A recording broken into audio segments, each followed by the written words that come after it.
Next, Mr. McDonald. Next is Pete Stoltz from Glacier Northwest. Mr. Stoltz, and do you have a presentation to put up on the screen tonight, or is it just verbal? Just verbal. All right. And I know you have a substantial agenda tonight, so I'm going to try to keep it brief. So good evening, Mayor and members. Tonight I'm here representing Glacier Northwest, now a Cal Portland company, in support of the MOU. I am Pete Stoltz. I'm a biologist and I'm the permit manager with Cal Portland. Cal Portland is a modern mining company with a commitment to environmental responsibility locally and regionally. We have a rich history in this area. The companies that comprise Cal Portland began mining in Stillicum over 100 years ago. We were here before Fort Lewis or the DuPont Company. We support the community and regularly contribute to and participate in activities for the community, including those interested in improving flows in Sequalitchew Creek. We are here to express our support for the MOU.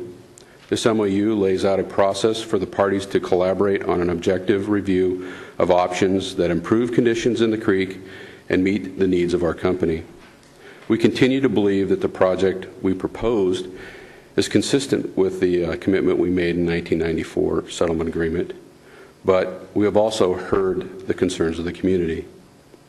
The MOU is not a decision on or an approval of any project. It designates a starting point in a collaborative process towards a workable solution.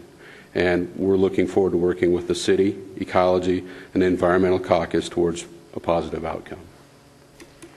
Council, is there any questions for Mr. Stoltz? Questions? Councilmember Graham?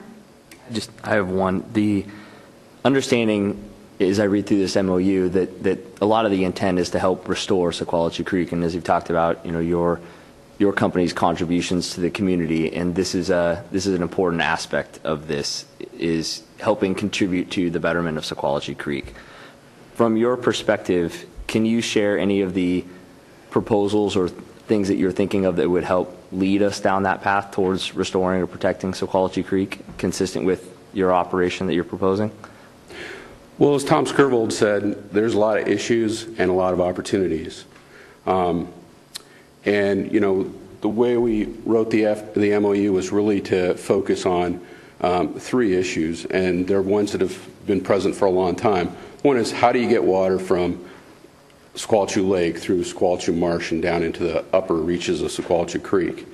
The second issue is really our concern about how can we take care of the water for the mining operation. And then the third one is, how can we improve habitat conditions at the mouth of Sequalitchew Creek? There's a variety of different options, and I think the first step in the process is to get the stakeholders together and really brainstorm what all the alternatives are. I would suspect that, constructing a creek might be one of the options. Constructing a creek might be an option. Infiltrating the water elsewhere might be one of the options. So I would really, we're open. We just want to find a workable solution. Councilmember Westman? Yes. In looking over the MOU, my first reaction was that it was very biased.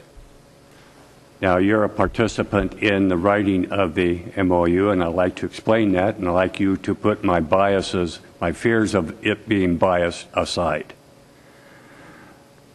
On page 67, it says that the preliminary study alternatives, it is anticipated that the primary study alternatives will include the mine dewatering alternative described in Glacier's land use application to the city.